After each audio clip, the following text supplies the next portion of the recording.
Okay, everybody, I would like to ask that we get this started. If you could, thank you. I'd like to welcome you to this session and to welcome you to the Peak Oil Conference. My name is Maury Wolfson. I am a member of the Board of Directors of the ASPO-USA. I'd just like to say that by day I work for Governor Bill Ritter in Colorado, and by night I work for ASPO-USA. I've been following the peak oil story for a long time, and I'm so pleased to see such a great turnout here for this particular session. My role here is just to essentially, in a formal kind of way, thank you all for your support for the peak oil story, for ASPO-USA and the other organizations that you're active with. And so it's my pleasure to turn this over to the moderator, Dave Summers, who is going to introduce the speakers and to keep us on track. We look forward to the events this evening. You'll be hearing about those events. We're having a reception and a networking event and a speaker at 6:30. So I just want to welcome you all here, and I'm looking forward to a great conference. Thanks for being here. Thanks, Murray. As you gather, I'm not Kyle Saunders. He's a little younger than me. Unfortunately, Kyle got caught up in some university business yesterday and was supposed to get the last plane out last night and just didn't quite make it. The first plane out this morning was full, and the second plane out this morning had engine problems. So Kyle will be here. We are desperately hoping by 3 o'clock. Otherwise, you're going to be stuck with me as moderator again, and that will probably be disastrous. For those of you who don't know who I am, I'm the guy that writes under the pen name Heading Out at the Oil Drum. And I'll talk just a little bit more about myself because I'm actually going to hornshoe myself into the third paper of the session. The first two parts, however, I'm going to get on very quickly with because you're really here to hear them and not me. The first paper is going to be given by Gail Tverberg, who writes under the pen name Gail the Actuary on the Oil Drum. Until 18 months ago, she worked as a consulting actuary with the Tillinghast business of Towers Perrin, doing consulting work in the area of medical malpractice insurance. Since then, she has been writing for the Oil Drum, as you've noticed. She writes very detailed, very informative articles, and I'm certain that her talk this afternoon is going to be in that standard, and I'm just going to turn you over to Gail.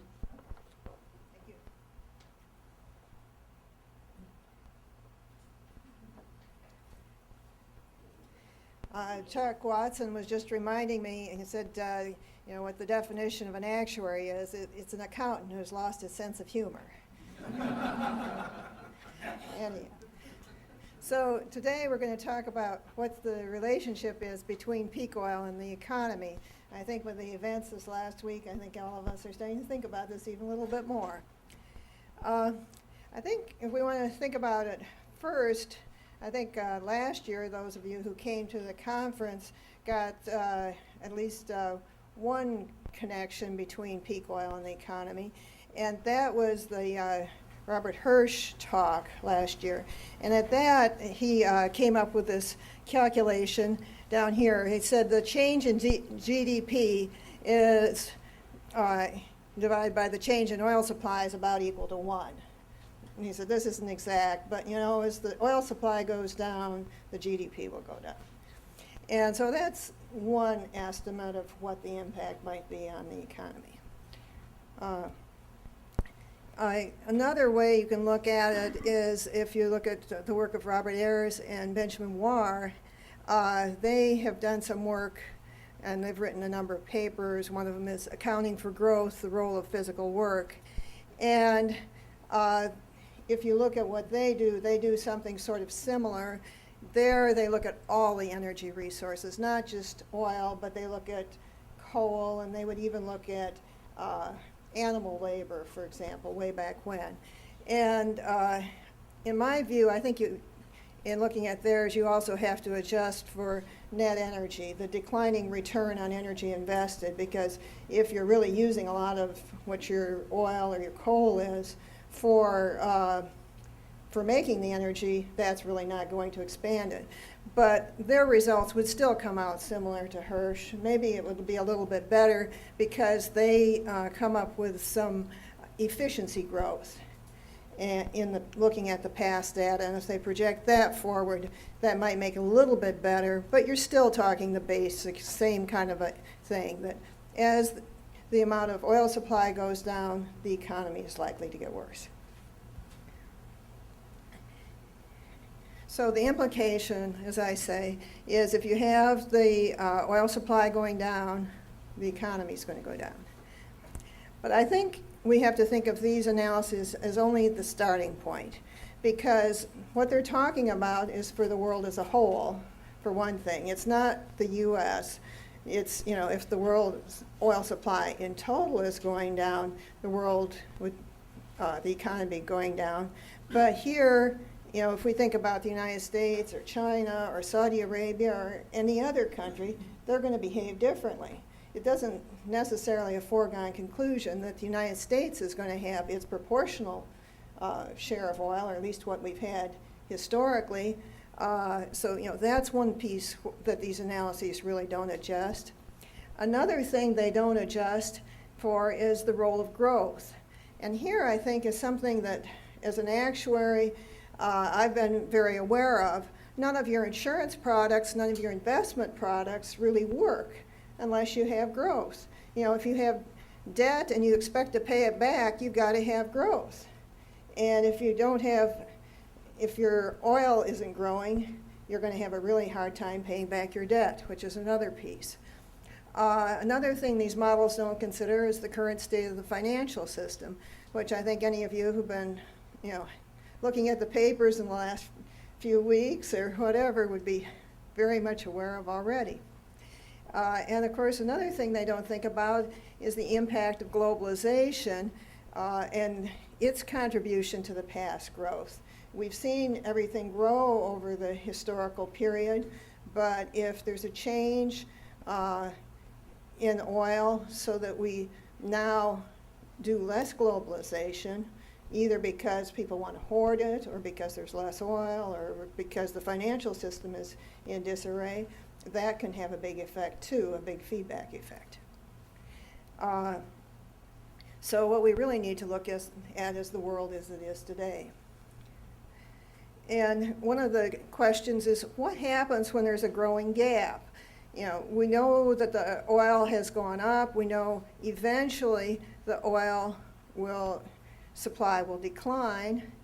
And we know that if price were to stay the same, people would want to use more and more oil, but so that there's a growing gap between what people would want to use if they could keep the price where it was and such. And so this growing gap becomes an issue. And what the immediate impact of the growing gap is first of all, higher prices. And higher oil prices with gasoline, diesel, asphalt, and all the things that you get from oil. And then this spreads to the competitive fuels with oil, like natural gas, coal, and electricity. And then, of course, it spreads to the food prices. And part of that is because of the shipping costs, and part of it is because the biofuels compete for the land, and the water, and even for the food use itself. So we have all these prices going up. And, of course, what happens is these things can happen. You know, these changes in prices don't even require peak oil. All it requires is this growing gap between what people would like to have if the price would stay constant and what it is now. So what we're having is this growing gap is something we're already getting with the rising prices, and we get feedback loops into the economy as a whole. And what happens, of course, too, then, is if the food and the oil prices are higher, this squeezes out the discretionary spending. It increases the defaults on loans. We know that in the last, well, we have had a debt economy to begin with, but in the last several years, we've really ramped up the amount of debt. But as you raise the oil prices, as you raise the food prices, the people who are living on the edge, if they weren't going to default on their loans otherwise, this will certainly push them a little bit further along. And then it's not just the mortgages, your auto loans, your SUVs. If you're no longer going to be driving your SUV, are you quite as conscientious about keeping up the loan payment on it? The credit cards, keep maxing out the credit cards, but eventually you can't pay that. And then, of course, we've got the business debt, all of the restaurants, all of the different businesses that depend on discretionary income suddenly find themselves not able to make their debt payments because they have even a little dip in their business and they no longer can cover their high fixed expenses. And of course, debt's a big piece of their high fixed expenses. And this is going to lead to many bank failures, and it's going to lead to other kinds of financial failures. The time I wrote this, AIG wasn't one of the things that had come along, but there are going to be other kinds of financial institutions affected as well, not just banks. It's my view that with these kinds of things happening, that a recession or depression is very likely. And in fact, if the oil decline is permanent, what we're seeing is these same kind of effects will keep on, so that we'll have a permanent recession or depression. So it's a very different world that we're going to be living in. One way I can represent this is in terms of circles of different sizes for the economy as it's been growing. And historically, we know our economy has been growing. I don't know if this is exactly proportional to the way the economy has been growing, but you get the general idea. And I think the thing that happens when you have an economy that's growing is that you have this situation where you can make promises today, and tomorrow, when you come to pay back those promises, you're better off. Because what's happened is, suppose you're taking out a loan, and you've got a raise, you got a better job, and your company is making more whatever, you've opened more restaurants, and it's easier to pay back the interest when you come down here as you have the growing economy. And the same thing works with Social Security payments and with other kinds of payments. These promises work out better when you have a growing economy. But now, if we're looking forward to something with a declining economy, or even if it just stays level, it's a very different situation. Because what happens is that people look at this and they say, really, food and energy are their top priorities. So they're going to continue to use food and energy even if the economy is smaller. Or they'll be paying for it, and they'll be paying for the food. And we'll try to pay the interest, and we'll try to pay the Social Security and whatever all else. But the problem is that squeezes out everything else. So people end up defaulting on their debts because they can't pay it all with with lesser wages. These people who've been laid off can't repay their debts. I think there are a number of implications for the economy. One of them is that the oil shortages have been contributing to our current debt crisis. I mean, there are a lot of other things going on too, but this helped push it over, and it's the thing that going forward is going to continue to push it further over. So even if all of the things that Paulson and Bernanke have done in the last few days and they're talking about doing in the future, even if they succeed, lasting till Christmas or something, you're still going to have more of the problems going forward next year and the following year. So it really puts you in a bad situation. It's likely to cause failures of all kinds of organizations, like I say, banks, hedge funds, even local governments. because these local governments, I mean, you think of state of California or whoever that's been borrowing a lot of money, and they've got all these programs, and meanwhile their houses are dropping in value and all of these things. It becomes more and more difficult for them as well. And the outcome, maybe it's possible, could be just a debt implosion. I think that's what this current bailout is trying to prevent. And all of these different organizations like the FDIC and Fannie and Freddie and the bond insurers are likely to be left with a lot of different failures.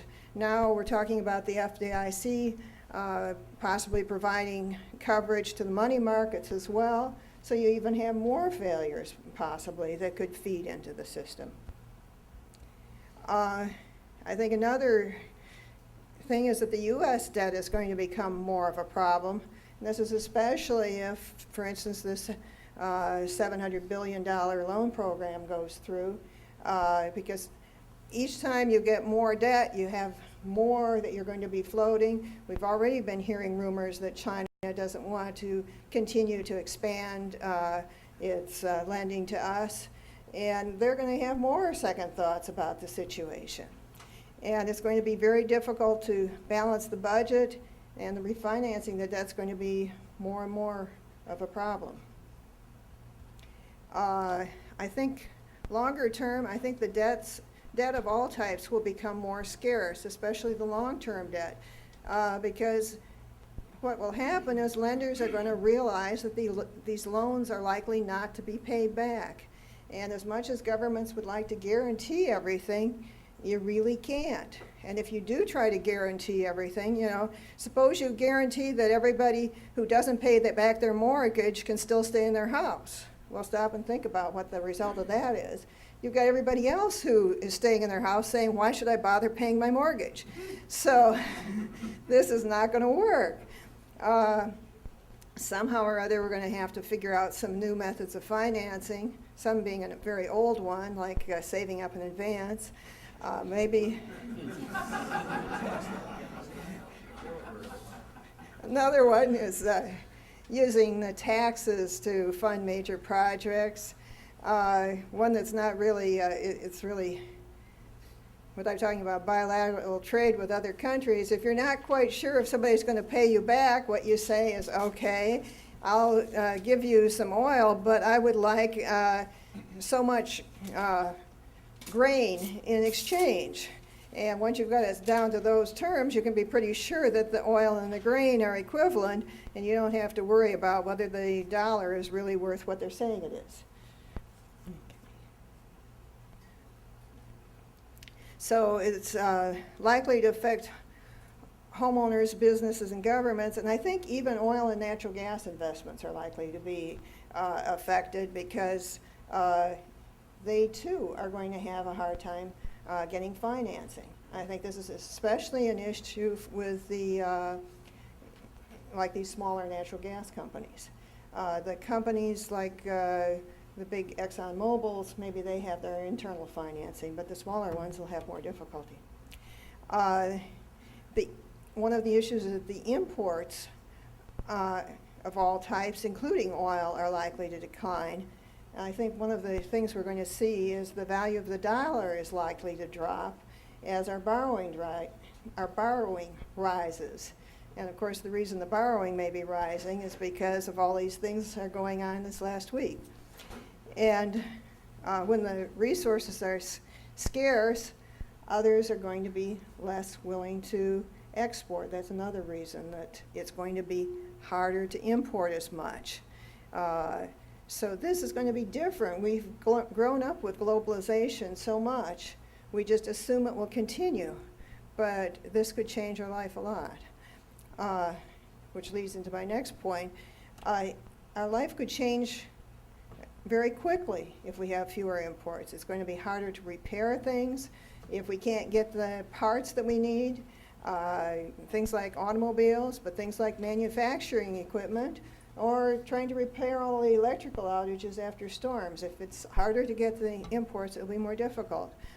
And it will be more difficult to build new products like electric cars. And it'll be difficult to obtain all these things that we're used to having if these cut back as all of our drop in the dollar occurs.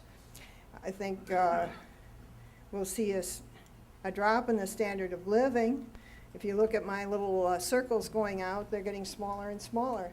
If there's less out there, there's less to go around. It will be more difficult to finance things like Social Security and Medicare because there's just less and less. So, you know, even if we give a percentage of what we make to take care of the elderly, it's not going to be as much. It's going to be hard to provide as much as we would like. And then finally, the monetary system may need a major overhaul. I don't think everybody is aware, but our system right now is really debt-based. And if you don't have as many loans, it's really not going to work. You're going to have to come up with some other fiat system for handling the debt. So I think you've been prompting me to so thank you. I appreciate it.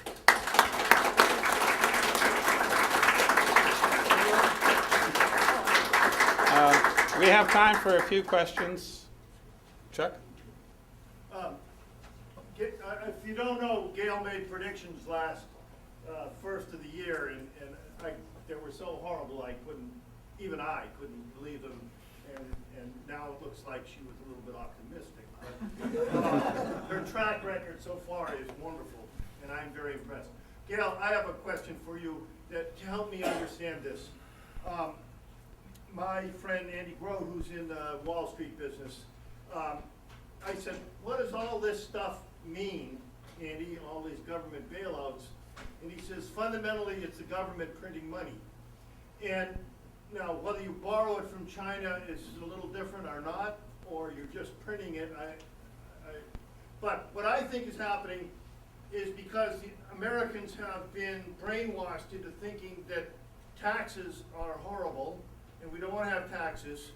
And so the government, in order to do what the government is doing now, is doing what all governments in that situation have done in the past, is they print money which is a tax on everybody because there's more money chasing less goods and services, or as I would say, less energy, more money chasing less energy, and you're going to get, it's going to decrease the purchasing power of all of our dollars that we own ourselves.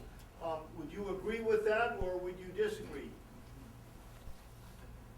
Are you trying to ask the question whether we're going to have hyperinflation or deflation?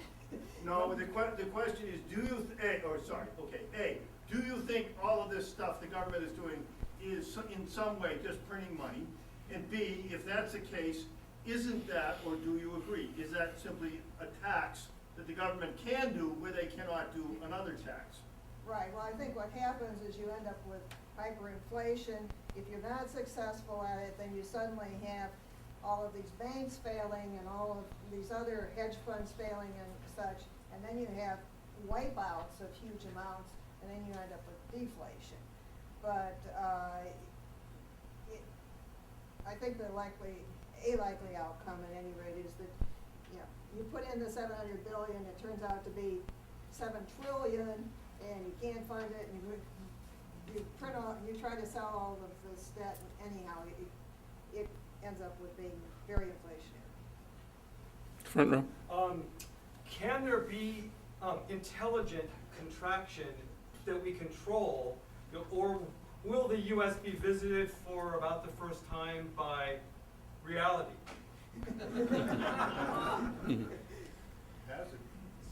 Well, it would be nice if there were intelligent contraction that we can control. Yes, you understand the microphone? I don't think they can. Yeah. Yeah, it would be nice if there were intelligent contraction we can control, but I'm afraid that we're headed for this implosion that I talked about. But it starts feeding on each other. Maybe you can control it for the first week or two or whatever. Hopefully till after the election. Thank you. Yeah. If the dollar crashes, how do governments collect taxes? Well, we'll find out. Yes. Could you speak to the militarization of the economy and its role? Well, I think going forward, we're going to have less and less money to spread around, so it's going to be more and more difficult to militarize. It hasn't helped to be spending all our money on the military as opposed to on other things as we've been going along. I mean, we've tried to make the economy look good by more and more debt. Yeah. How much elasticity do you see in the demand? Well, really not a whole lot. What happens is that the price goes up, and then somebody, suppose the airlines and there's not enough jet fuel to go around. Well, no matter how you do it, you're going to have fewer miles traveled, one way or the other, whether it's because you just give the airlines less fuel or you charge them a whole lot more for it. The net effect is going to be there's fewer miles traveled.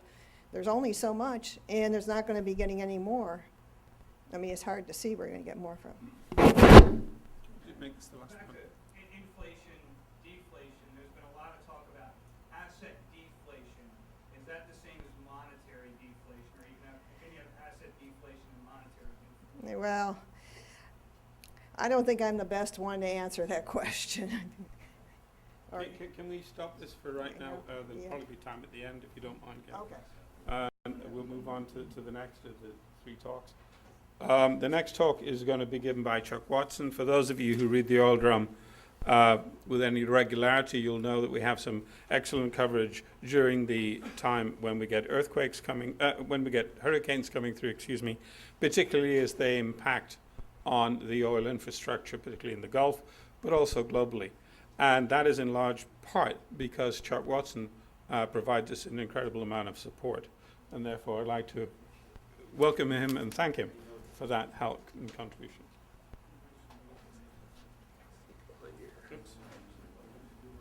Yeah, I get it. Y'all are a depressing bunch.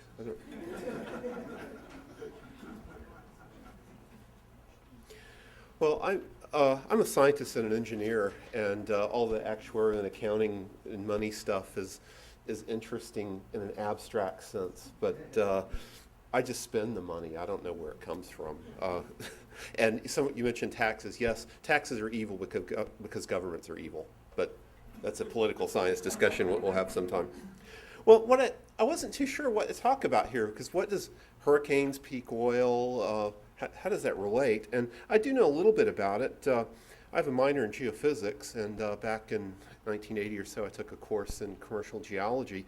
And the professor made us read this paper by some guy, I think you've heard of him. He's like Saudi royalty or something, King Hubert or King Hubbard, anybody here?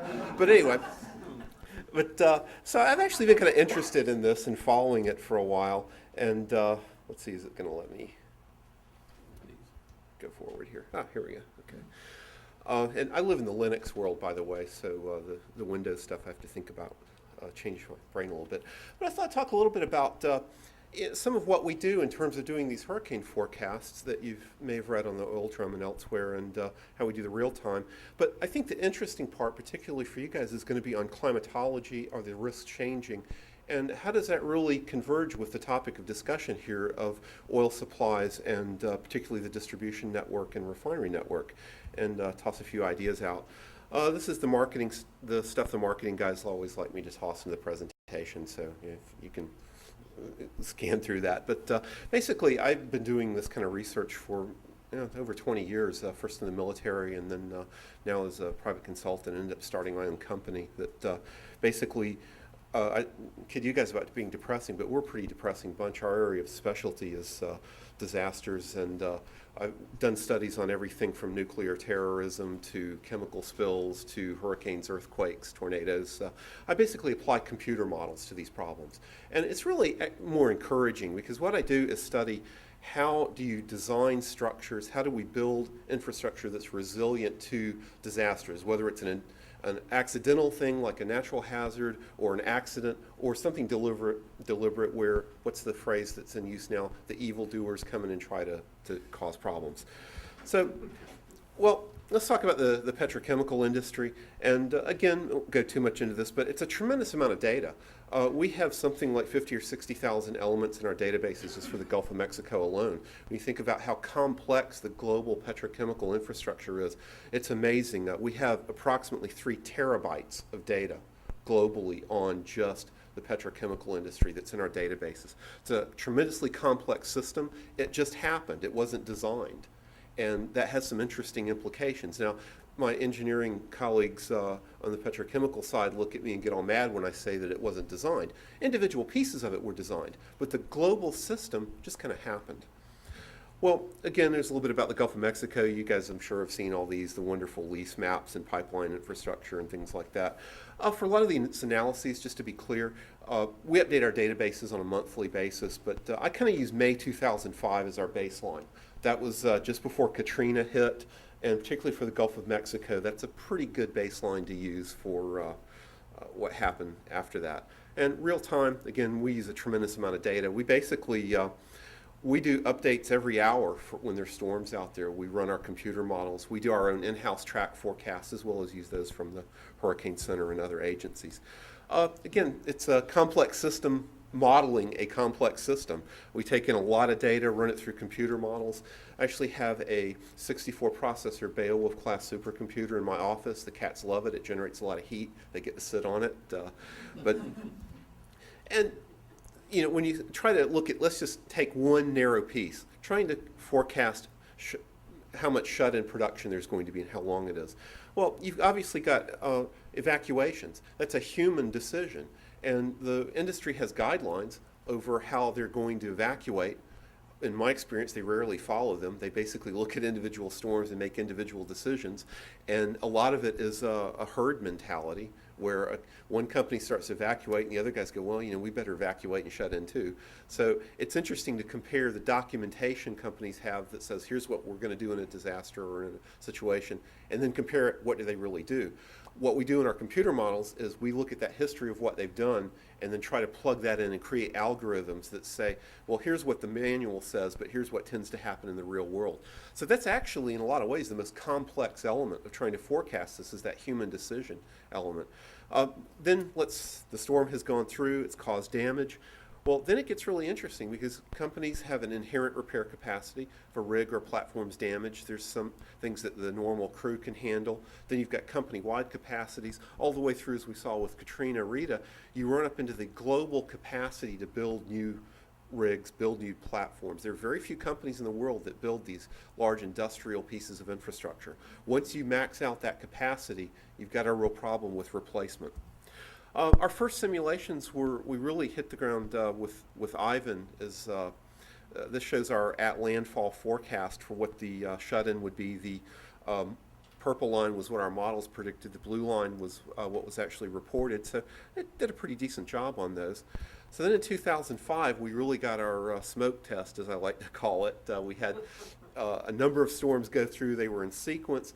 A next storm would hit before we actually had data on what the damage from the first storm was.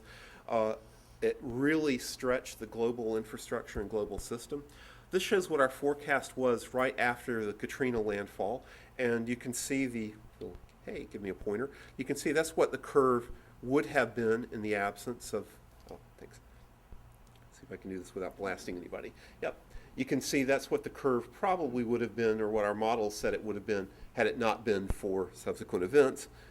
We then had the Rita landfall. So what's interesting about this prediction is we had no damage estimates from Katrina, very few, because basically the industry was still figuring out what Katrina had done to it when all of a sudden here comes Rita through a whole separate section.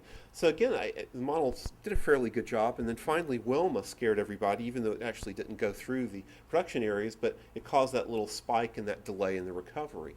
So this was our at Wilma prediction, and so the models do a pretty good job with this sort of thing. Well, my motto, if it doesn't work everywhere, how can you trust it to work anywhere? In fact, through the oil drum, it was kind of interesting because we started putting out, even for events in other countries. And of course, Gonu was an interesting storm. It's the Arabian Peninsula that you can see here. Here's another view of it from Google Earth. And you can see, well, we have very critical LNG ports here. And of course, once you get into the infrastructure that's further into the Arabian Peninsula.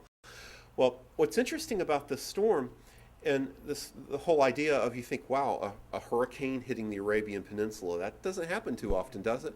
And if you look at it through history, it's a little more often than you might think. And of course, the problem is with this kind of storm, it may be very weak when it transits the area, but it can dump 20 or 30 years worth of rainfall in an area in an hour. So when you think about what that does, the infrastructure, the protective measures just aren't there to handle the flooding. You know, those beautiful wadis and dry riverbeds you see if you've been to the region.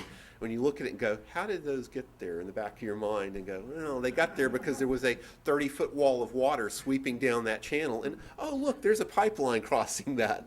So that's should have been a wake-up call for folks. It was a very near miss. In fact, if you look carefully, you can see how the storm did this little jog in here, and it actually avoided damaging some very critical infrastructure. Right now, I actually downloaded and plugged this in about 45 minutes ago. This is, these specific names really give me heartburn. Hagupit, which is, as you'll see here in about 2 days, be making landfall just south of Hong Kong. It's a number of ports, refineries, number of infrastructure in there. So of course, what happens in a global market and a global infrastructure when China loses some major refineries? Yeah, we may get to find out. Results for this season, again, you can verify it yourself. A lot of my babbling was on Oil Drum, and you can see how we ran our maps. And CNN actually ran some of this stuff too. We're starting to get some pretty good data. That's the BP Texas City refinery. Looks like there was some water in it, but we'll see how our forecast seems pretty good so far on recovery, but time will tell. Well, this is something that came up, especially folks read the Oil Drum and read some of our other, some of my other comments. You really don't use, and for those of you that are in the financial world and you actuary types, don't use the Hurricane Center forecast to predict damage. That's not what they're there for. That's not their job. Their job is evacuation watches and warnings. They are always high. They never want to be low for a hurricane making landfall in the U.S.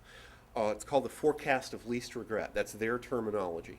If it looks like it's a Cat 2, they think it might be a Cat 3, they're going to call it a high Cat 3. Well, then the local emergency managers look at it and go, these guys are always wrong. We're going to make it a Cat 4.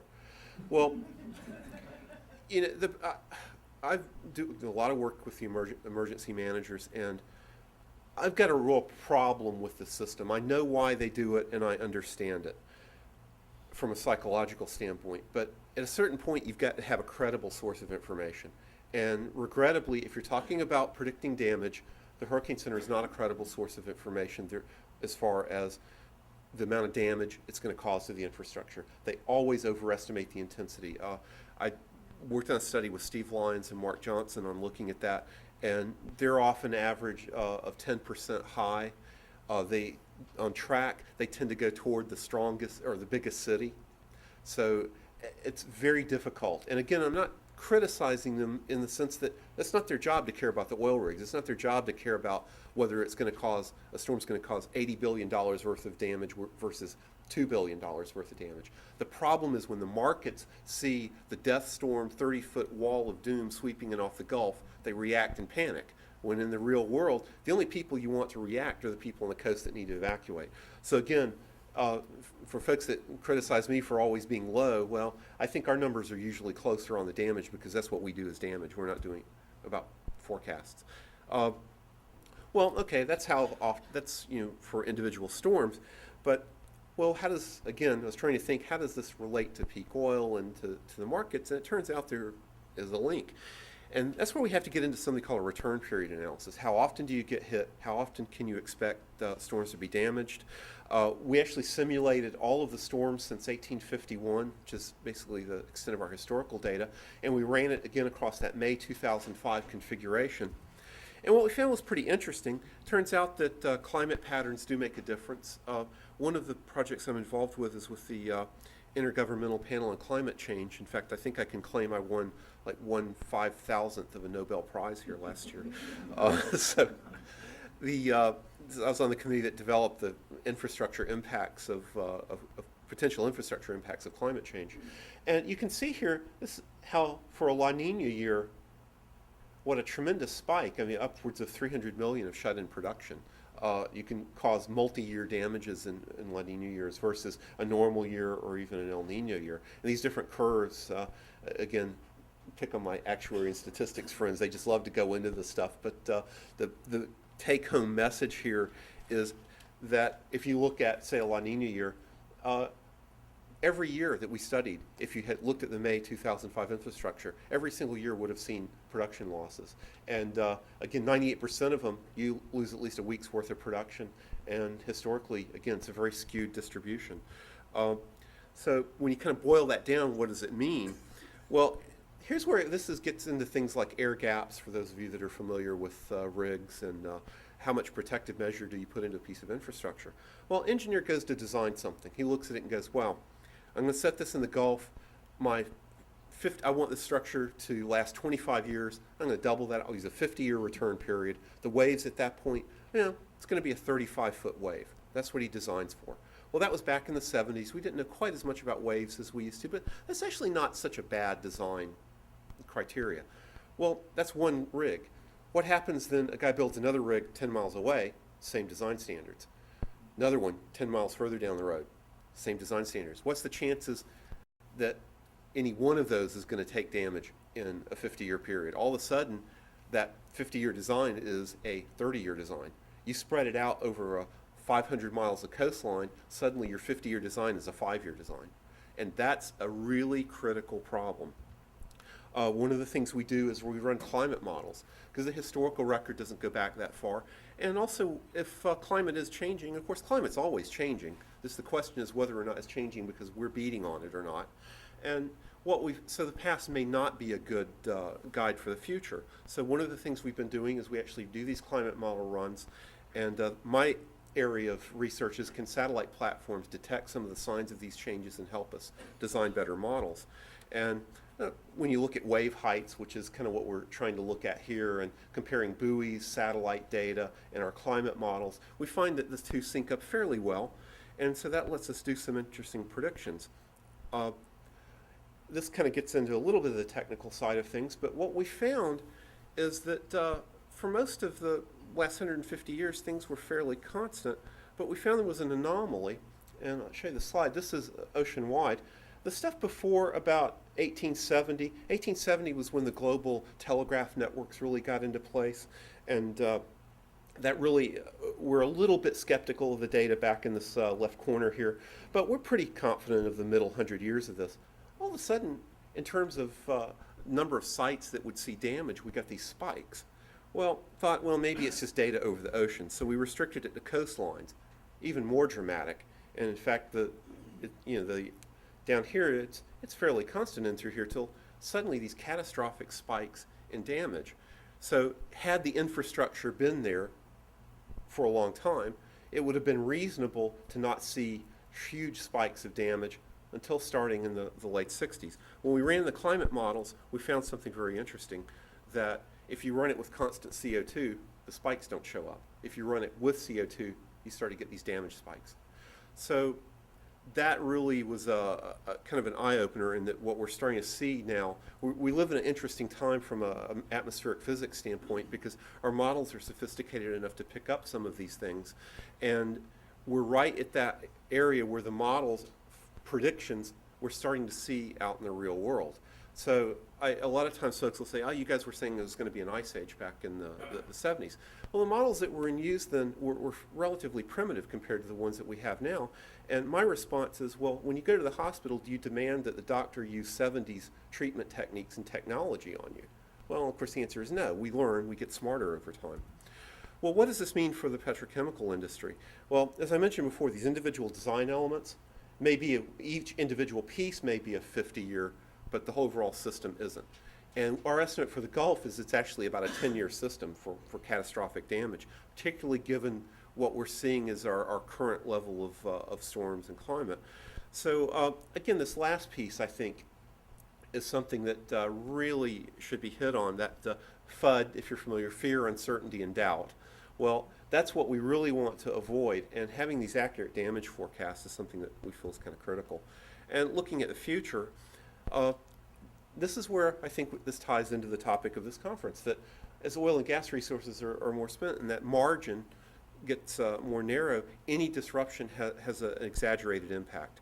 And one of the things that we're looking at is, you know, if you want to argue over climate changing, whether it's anthropogenic or whether it's a natural system, fine, I'm not going to get into that. I'm just looking at, as an atmospheric scientist, when I look at the climate, it is in fact changing. And I can show you tons of evidence from biology, geology, meteorology to back that up. Again, I think the smoking gun is there, that it's our own change of the CO2 levels, but there's also some other indications. After the session, if you want to ask a question, ask me why I think we may have prematurely triggered the next ice age. The models increase severity of disruptive systems, particularly, interestingly enough, in areas that are oil producers, Gulf of Mexico, Middle East, increased rainfall, increased severe weather in the Middle East. That's not such a good deal. We do some other hazards. Since I did mention other hazards, we do earthquakes and terrorism kind of things. And if you look at those other risks, again, the problem is the infrastructure is such that as you narrow that margin between supply and demand, any disruption, natural hazard or an intentional attack, starts to be a problem. Well, I hit my timing, I think, fairly close. So, is there any questions or tomatoes? Or I've got a door here I can sneak out. You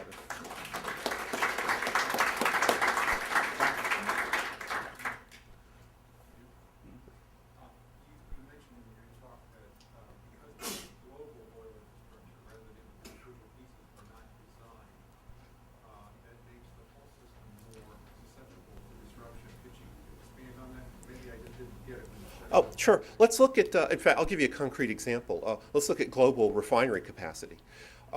Globally, it looked like in early August we had maybe 3% spare capacity in the system.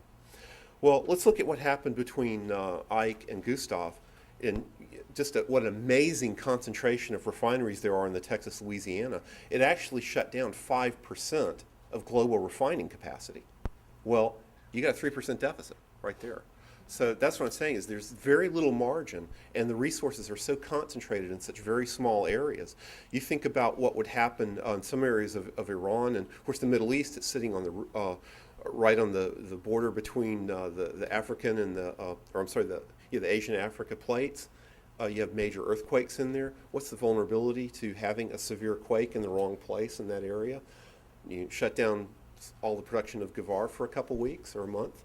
You know, that gets kind of scary. So that's, again, it's that narrowness of the margin, and any disruption to it, even if it knocks off 1% or so, there's no slack in the system. This is a question maybe for both, but looking at the cost for recovery and reconstruction, and given perhaps even higher standards for a 20-year infrastructure for insurance, what is the percentage of these costs that are going to be borne by private markets, insurers, et cetera, and what percentage by the government? And is this going to be changing? And what impacts will that have? And two, and looking at just the Gulf Coast, are we going to see depopulation of the Gulf Coast because of this financial vulnerability? Gosh, that's a whole topic right there. Just real quickly, in terms of insurance, most major industrial type sites are in oil and gas infrastructure. They're essentially self-insured. They're no insurance company in the world is going to insure a multi-billion-dollar installation like that, or if they do, it's going to be like a catastrophe coverage, so that they'll only cover if it's above a certain limit, and that gets into reinsurance issues. It's pretty complex. The interesting thing is mitigation costs a fraction of retrofit. you could not possibly retrofit the facilities in the Gulf. It would cost more than the current value of the structures that are out there. But if you build a new structure, it generally, to go between a 50 and 100-year design, and this is just kind of ballpark figures, but for an industrial site like that, it'll usually add about 3% to the cost of the structure. So mitigation is the way to go. The problem is, again, the global petrochemical infrastructure, you're not going to be able to mitigate. There's some things you can do, but they're in vulnerable areas. It's going to be very difficult to do that. So in terms of the costs, look at what's happening in the Gulf. Older structures, a lot of the rigs that were destroyed, for instance, from Ike, were older structures built to the 1970 standards. They'll never be rebuilt. You would have to have maybe they will, $250, $300 a barrel oil to make those as profitable, because they were producing so little. So once we lose them, we tend to lose them forever. So I guess from that side, the short answer is it's easy if you start from the beginning to mitigate, but to retrofit is extremely expensive, and in a lot of cases not practical, because again, you're talking about older fields, you're talking about minimal production. It's fine, you're making a profit, the thing just sitting there chunking out a couple barrels a day year after year, but if it's damaged, you're not going to recover it. Could you answer that question with regard to total losses of either? Yeah. Not just Well, the infrastructure, but even, everything. Yeah, and you look at the Gulf Coast, gosh, we're in a really bad situation in terms of insurance and regulations on the coast. This is actually that's a topic. I'm involved with Florida, North Carolina, and Hawaii, a couple other states on this. And we've got a real bad situation in that we've got the federal flood insurance program basically handles the flood insurance side. And it basically says, we will subsidize you to build in hazardous areas. Now, no private insurer in the world would cover you to build a house on Galveston Island because the risk is just too high. Yet, here we come with the taxpayers' dollars backing it up and say, well, if you build it 15 feet on stilts, we'll let you build there. So what they've done is interesting. Look at Tybee Island near Savannah, Georgia. We inherited from my wife's parents a little beach cottage thing, typical 60s thing. Structure's worth maybe even today $30,000. If anything happened to it, we could not rebuild it because the regulations are such that it would cost probably $200,000 to $300,000 to build even a minimum structure there. So what happens? Property values have actually gone up because of the regulations, because now everybody's building these elaborate $200,000, $300,000, $500,000 houses out there, where it used to be $10,000, $20,000, $30,000 beach cottages. So which you can't rebuild. If there's a storm there, all these older sort of summer type places that were there can't be rebuilt. So what we've done is we've actually forced very high value structures into the coastal zone. And again, it's because of government regulation and FEMA basically saying, oh, if you build to a certain standard, the taxpayer will provide you insurance. So we are tremendously vulnerable. You could easily get $100 billion storms these days. We very narrowly avoided one. Of course, Katrina, 80 to 120, depending on whose numbers that you believe, and we won't know probably for a couple of years.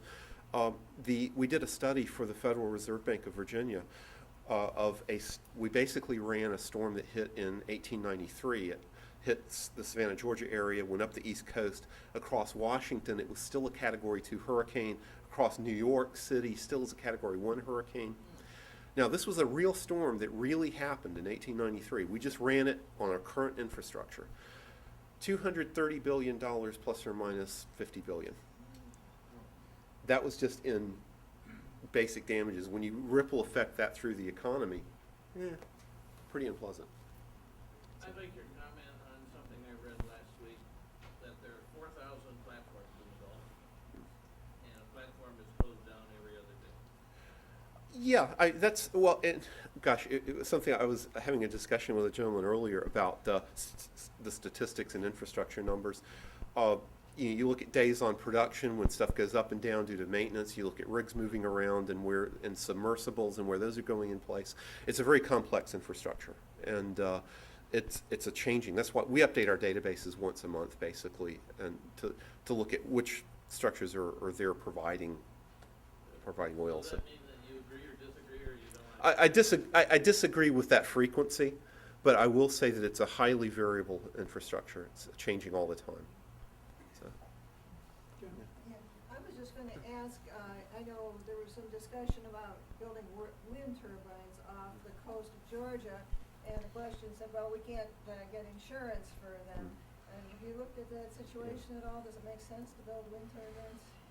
Things like that? My short answer is no. My longer answer is expletive no. And the reason is, again, speaking from an engineering standpoint, you could design, we can build structures that can stand up to these storms. Do you want to pay for us to build structures to stand up to these storms? It changes, wind energy is, honestly, is kind of marginal at the production levels, and it's not a consistent source of energy. But to design the structures that would survive offshore from a wind standpoint, gosh, that would be incredibly expensive. And again, who'd insure it? Well, who would insure it? The taxpayer would insure it. But again, you look at OTEC, ocean thermal energy conversion, you look at tide energy, there are a lot of energy sources. Look at currents, you think of the Gulf Stream, it's sitting out there moving at basically, 3 to 5 knots every day, trillions of cubic meters of water moving through out there. So if you can harness that kind of energy, it would be fantastic. But wind turbines have never been particularly, mainly because, first off, from a practical standpoint, consistency. Second, to design them so that they can handle the structures, they'd be really expensive.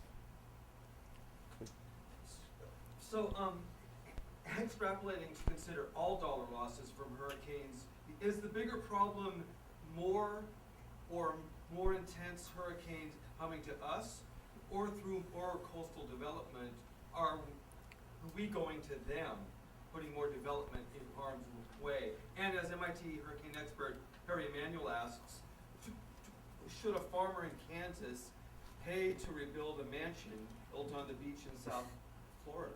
Well, I think I answered your second question a little earlier in that my answer would, of course, be no. I'm, as you could probably tell from my earlier, I'm almost an anarcho-capitalist. Governments really make me queasy. But the thing is that if somebody wants to put their money at risk and build a mansion on the beach, as long as it's not causing damage to other people's properties, I have no problem with that. What I do have a problem with is when I get stuck for the bill when a storm comes along and knocks it down. And we've created a system through the regulations and because again, the private sector won't insure it. So that should be an answer right there. If the commercial insurance guys can't figure out a way to make money off of these structures sitting on the beach, then why should government be underwriting it? So your first question though is really pretty interesting. And I guess my answer is yes, in that, yes, we have moved toward the coasts. We've built a lot of infrastructure out there that has no business being there. Again, it's partly an interaction of the regulations with the natural desire to be there. We've built a lot of really dumb infrastructure on the coasts. Now, if you look at our storms getting stronger, I'm kind of agnostic on that. I know there was a recent study that there was a paper in Nature that just came out studying satellite data. I actually wrote a rebuttal to that should be coming out because I think their methodology stank. You can tell I'm sometimes a little bit blunt about this stuff. And partly it was a nice try, but I think they really didn't do a very good job from a scientific standpoint. The problem is our historical data is not that good. So to try to say that storms today are stronger than they were in the 60s or the 1800s is a very difficult proposition because you get into measurements and measurement platforms and the whole bit. The models seem to indicate that, and in fact, Carrie Emanuel's done some really innovative work on that,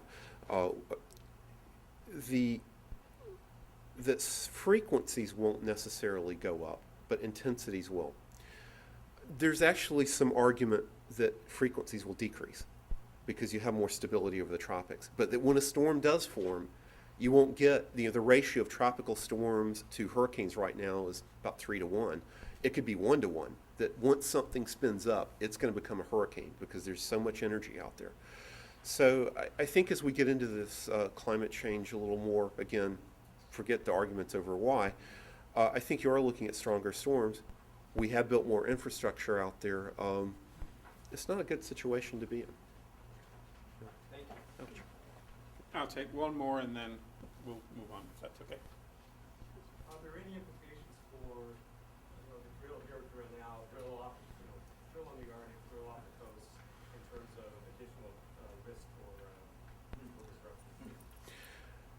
That's an interesting question. I would tend to argue that more from, look, we've got an opportunity here, and I guess I'm not. I'm an engineer, so I have to be optimistic because whatever fixes come up with are going to be technological fixes, so we're going to have jobs. So I guess that's one perspective. But a lot of areas, you look at the Arctic, you look at storminess in the Arctic, you look at, of course, offshore. Well, again, the problem is we can build structures that work offshore. We can build structures that can stand up to hurricanes. You want to pay for it? You're going to factor that in? Well, scarce resources, price goes up. You can get into those kind of arguments. I'll leave that to the actuary types. But I think the biggest problem is that by continuing the use of carbon fuels, continuing to pump CO2 in the atmosphere, we are conducting a global experiment, and we don't know how it's going to come out. We're pumping all the CO2 out there. I can show you charts, I can show you data, but that argument's been had so often that I'm sick of it, honestly. But we are pumping so much in. So let's say we could drill more. Let's say that the peak oil folks are all crazy. There's plenty of reserves. Maybe you believe, I forgot the Russian scientist's name, the abiotic oil creation. Maybe he's right. Maybe it's generating down there, and if we go out and get it, it's there. Yeah, I see head shaking. I don't believe it either. But let's just, for sake of argument, say it's true. Do we want to do it? And the short answer to that is absolutely not.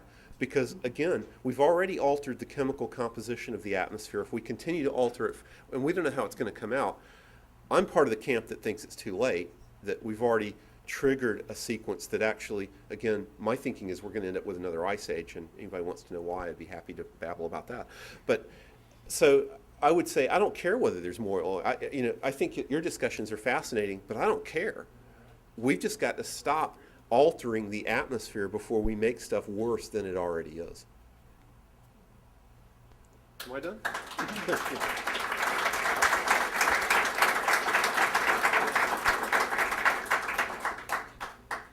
Oops, I did something wrong.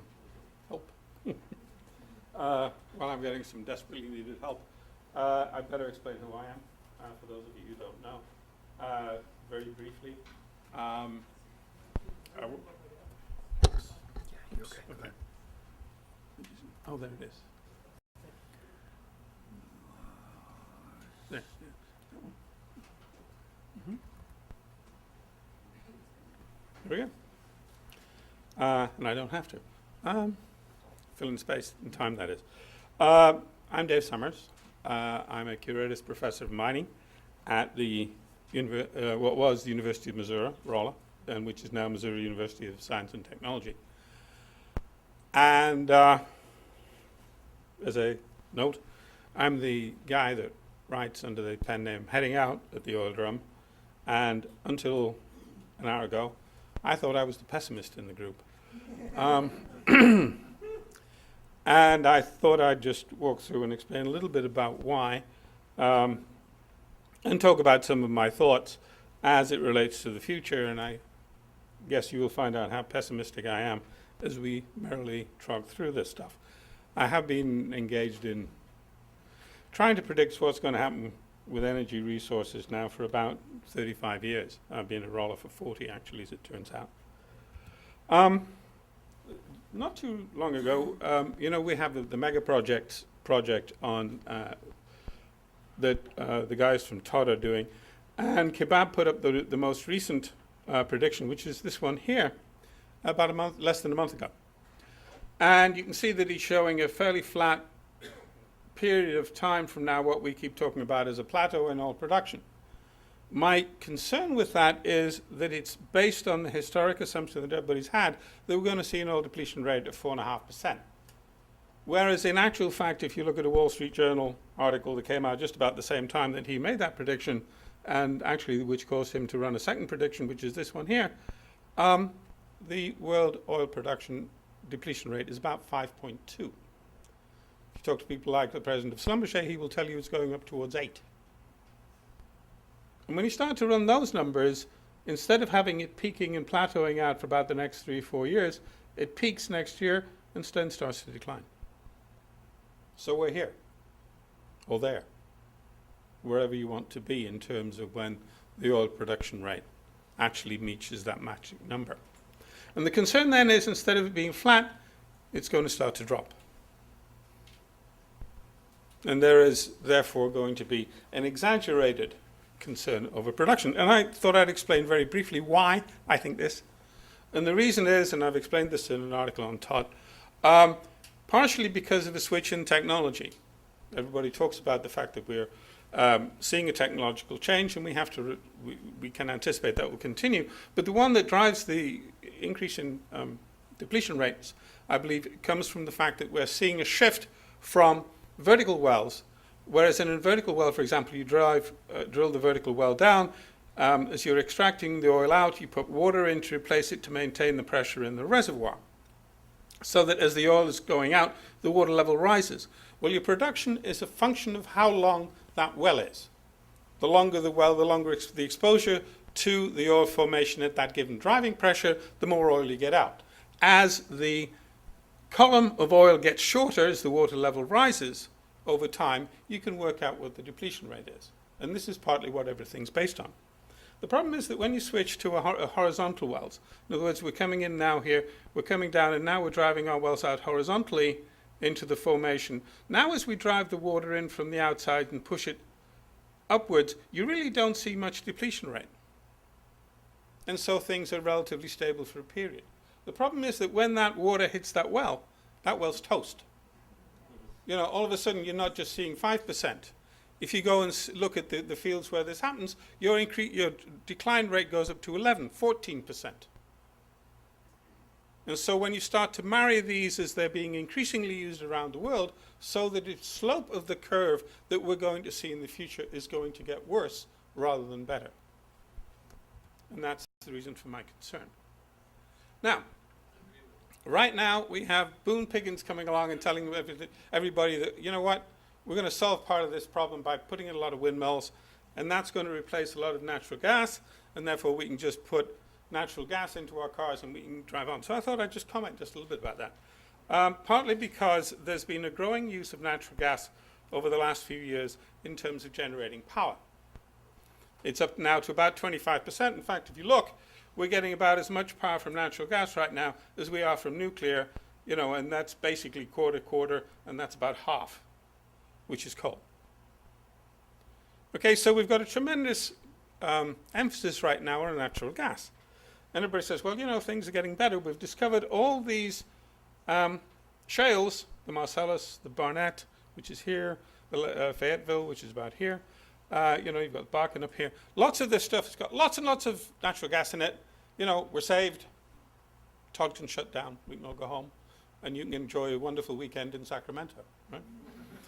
Unfortunately, what they don't tell you, and I mean, this is already starting to be reported in things like World Oil, where I got these numbers from. The problem is that these wells don't last very long. And that's what's not being made really visible to the public. They're very expensive. Typically, it'll cost about $3 million if things go wrong. It can very easily cost $8 million. You're going in, you're not just hydrofracking the well, you have to use what is known as slick water completions in order to drive the sand in to get the fracs to stay open in the shale. And the problem is, even though you do all that stuff, and even though it's expensive, and I must recognize that it was a guy who writes to Todd under the pen name Down South, who directed me towards this. If you go to the Texas Railroad Commission, and they list the productions from all the wells in the Bakken Formation, so you can actually get all this data. And this is just a very representative one, but there are about half a dozen that I could have pulled out that are exactly the same. You can see the production in this particular site. It goes from nothing in 1999 to, these are in millions of cubic meters. And so you can see it goes up, it goes up, it goes down, and then it's gone.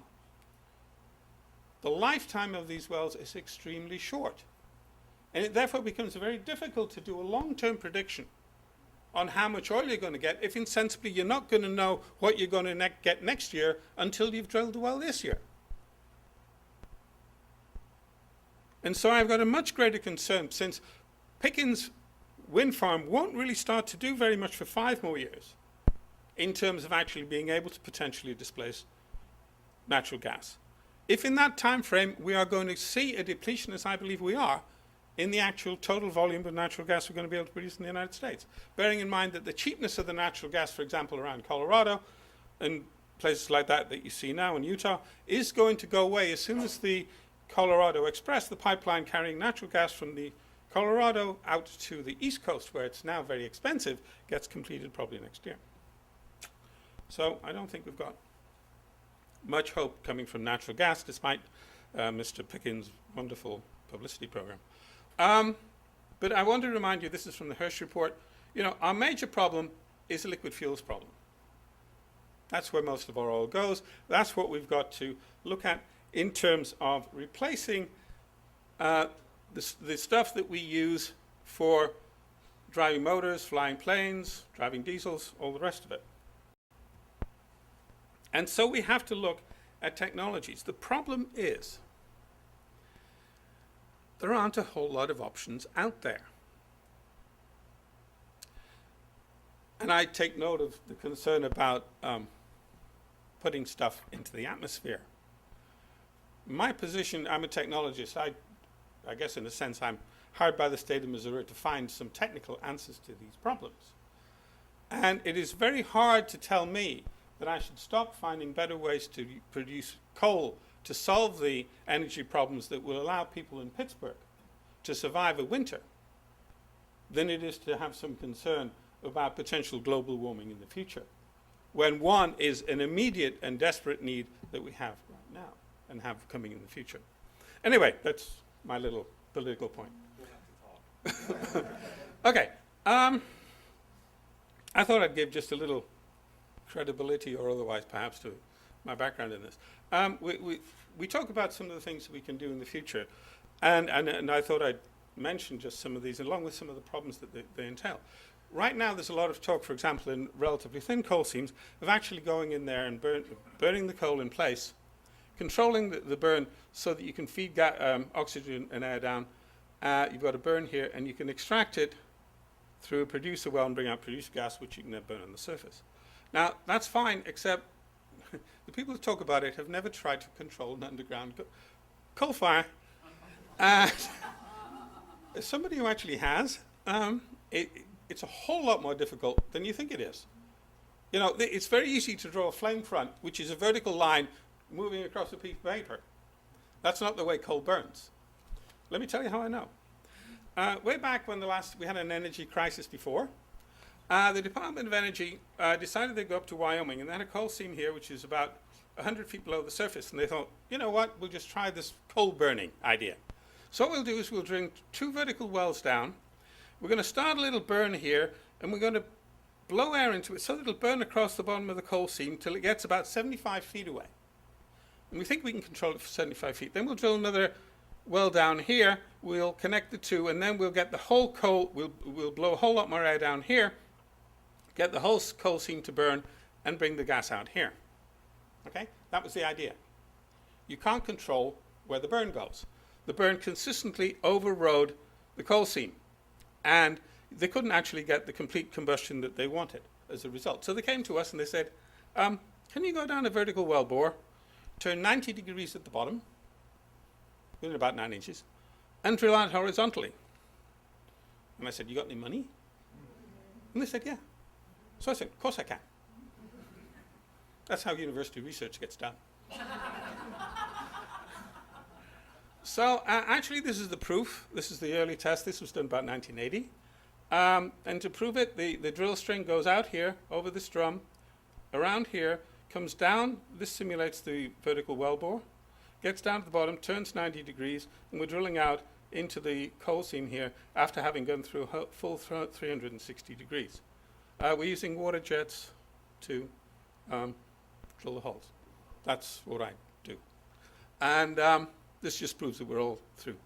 It took about 5 years to develop that technology, and it since went on. The energy crisis here went away, and we eventually moved the technology down to Australia, where it's now being used. By the time we got into practice, it took about 20 years. You know what's bad about that? Passants last about 17. So we actually got no financial reward, which is terrible. But it illustrates a point. Both of the people you saw working on that, and actually pretty soon including myself, all retired. The knowledge base that we've got in the system from the last energy crisis is just about gone away. I was involved in a project where we're looking at drilling on Mars. We needed to get some information from Los Alamos. They had come up with a really neat drill that uses high temperature to drill through rock. They'd used it actually in New Mexico to drill utility lines for some of the pueblos. And we went to them and said, can we have that information? They said, we don't have it. You know, it's been like 15, 20 years and all that stuff's got lost. And that's what you find over a period of time. You know, you may think you're going to keep the data, the information. And I'm a university professor, and jeepers, we keep all this stuff. But you know what? We retire. And the next guy that comes in, he says, this stuff's all out of date. I need the office space for my stuff. And he throws it all away. And that happens even more in companies. And the institutional memory that you have for stuff, for a lot of the technologies we're now going to have to resurrect from the last time we did all this, is gone. The problem is we've got a couple of other, in the United States, I'm not going to speak for those of you who are here from elsewhere, but in the United States, we have a really serious problem with an engineering workforce. The numbers, I was told it was something, it's gone from something like 10% to 4% of the high school kids are now interested in going on to read science and engineering in college. That's desperately short of what we need. Concurrently, pretty much all the faculty that were hired in after Sputnik went up and after around the time of the original energy crisis, those of us with white hair, we're all retiring. We're all retiring, actually, it turns out, all at once, which is kind of scary, because now we turn around and we go out and we look to hire new faculty. And we have positions that are sat open for 3 years, significantly, substantially funded. We cannot fill with qualified people. So when we talk about we've got this desperate problem, we've got to find solutions very, very quickly, the problem is we don't have the workforce in place with the knowledge base to solve them. Because largely these are real-time physical solutions that we're looking for. And this holds particularly true in the mining and development and petroleum departments which you have around the country. It's very hard now to talk to a student about staying on for graduate work when the oil industry is waving hundreds of thousands of dollars in his face. You know, we're saying, you know, stick around for about $1,000 a month. You know, we may throw in a free pizza once a week. It just doesn't work. The other problem we've got is even if we had these ideas, and I've talked about this on TOD already, if we came up with these ideas now, if we had new ideas right now, and it was brilliant, and it works on the lab bench, it's still going to take about 20 years, because of the size of the problem, to have a significant impact on world supply. Because you just don't take this crazy, you know, this great idea of whatever it is, and take it right out and build 47 different plants to make it work. You go to pilot plant, you know, you've got to run it for a certain time. Once you get to a certain scale, you've got to get permitting. You've got to convince investors. You've got to have data. This all takes time. That drill that I showed you that we started in 1980 didn't get commercial till about 1995. And that's a very simple story. And now, even though it's commercial, we're not selling it in large volumes. Well, not me, the Australians. The time factor is one thing. I mean, there are things that we can do. Right now, just as an illustration, you know, this is the tar sands up in Alberta. And for the scale of things, this little thing here is that truck there, which carries 400 tons of ore when it moves. I come to about here on it. The scale of this stuff is just unbelievable. That oil, the oil here, is actually, this is a section. You've got the particles here, you've got water actually around the particles, you've got all around there, so it's very, very easy to separate. So actually they're getting about almost all of the oil from the surface mining. And surface mining will continue for a fair distance this way. I will not get into the politics of it. I will merely, however, point out that they refine the stuff partially on site, so that what comes out of it and goes down the pipeline is this, which is clean crude, sweet crude, just about as good as you get from Saudi Arabia. So when people talk about dirty oil, it's only dirty oil till it gets to the processing plant, which is about a mile up the road, or actually on the other side of the pit. Okay? But the point here is that once you go underground, when you start doing the in situ recovery, the steam drainage and all the rest of it, gravity-assisted steam drainage, then you're not going to get nearly that percentage out. So that therefore, potentially by developing underground mining methods that could get all this stuff out, we could sustain a much higher level of production.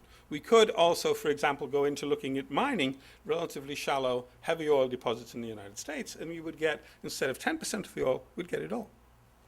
But, you know, these are sort of a little bit out of the box thinking, but it's the sort of thing we need people creatively to do, and we don't have the people, and we don't have the money.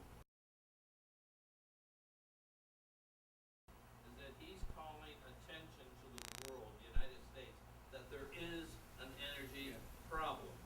And I give him high marks for that. Yes. I just think that's the greatest thing, because I see this is, without a doubt, the most defining issue in America today, is that nobody knows that it's really a problem, except everybody that's sitting in this room. Yeah. I agree with you. And no, I take my hat off to him because he's putting his own money where his opinions are, and I can't fault that.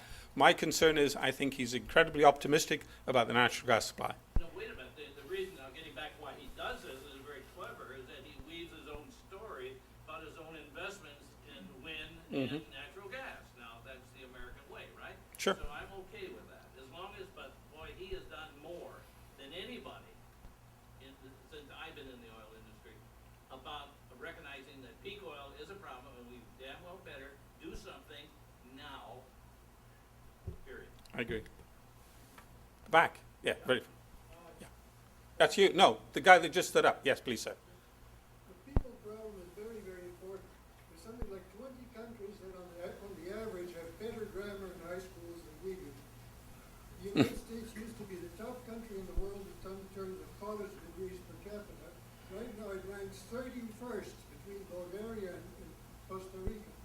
So we've got an enormous high school educational catch-up problem to do, above and beyond all the physical problems as well. Yes, sir. I agree with you. Yeah, I'm working forward. Yes.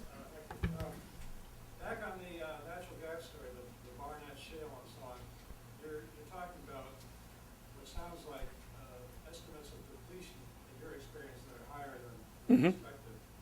Does this mean that the assessments of that total resource and the potential flow rates for this unconventional source of natural gas are wrong, or are they taking those depletion rates into account? I don't think they're probably taking the depletion rates into account. But that's my personal opinion, you know, and I'm not speaking for anybody else on that. It's, okay. Yes, sir.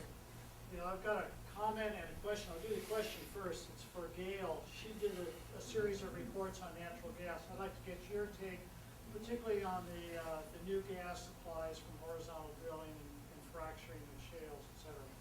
But the comment is on the climate change aspect. Like a lot of peak oil people, I thought it was the more important problem, but the more distant one. And I've been reading a lot of James Hansen recently, and I'm convinced that he's right about the approaching tipping points, that we have a very, very short time to do all the changes that we need to do for peak oil as quickly as possible.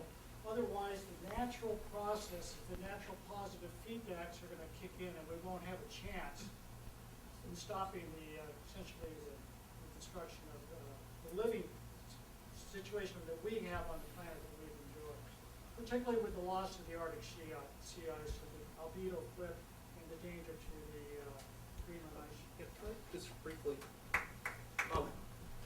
Just briefly, you mentioned the timing, and that's something that recently with paleoclimatology, where we go back and partly it's a computer model issue where we run historic climate to see what happened, and partly it's a geology issue where you go out and dig and try to figure out how quickly climate changes. It's stunning how rapidly some of the past climate shifts have happened in Earth's history. We used to think in terms of millennia, of thousands of years for climate shift.